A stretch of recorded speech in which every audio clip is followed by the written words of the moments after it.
Çölyak glutene karşı alerji olan, ince bağırsağındaki bir emilimi olmayan ve buğdaya karşı alerji olan, glutene karşı alerji olan bir rahatsızlıktır. Bulaşma değil de çölyaklı, örneğin diyelim ki aniden doğduğu an çölyaklı da gelir.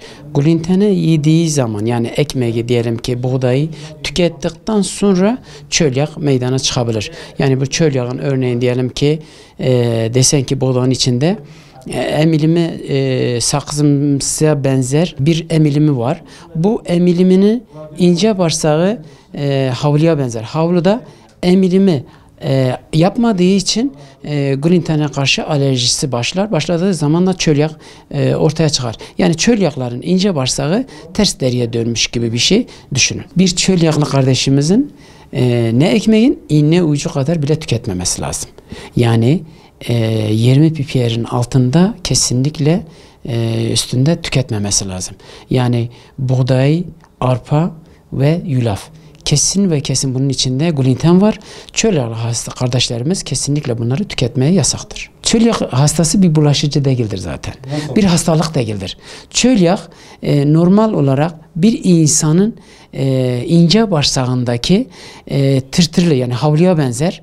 Havludaki vitamini alır, diğerini kalın bağırsağına gönderir. Vitamini almadığı için rahatsızlıklar başlar. Yani diyelim ki kan seviyesi düşer, metabolizması düşer, kasıklarda ve dirsek ve ayak kasıklarında kaşıntılar başlar.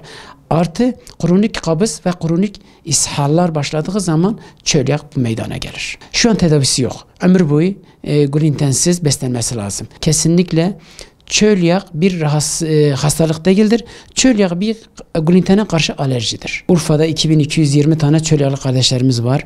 570 ve 575 çocuk çölyaklımız var. En büyük sıkıntımızın sorunu olarak diyebilirim. SGK metabolizma ödemeleri şu ana kadar 340 TL'ydi ama biz 1500 eğer olursa, en azından ayda 1500 TL ödenirse glutensiz beslenebilmesi için yeterli olur. Çok da fazla bir şey de istemiyoruz zaten. 1500 tane normal olarak biz engelli değiliz. Biz ömür boyu glutensiz beslenen insanlarız.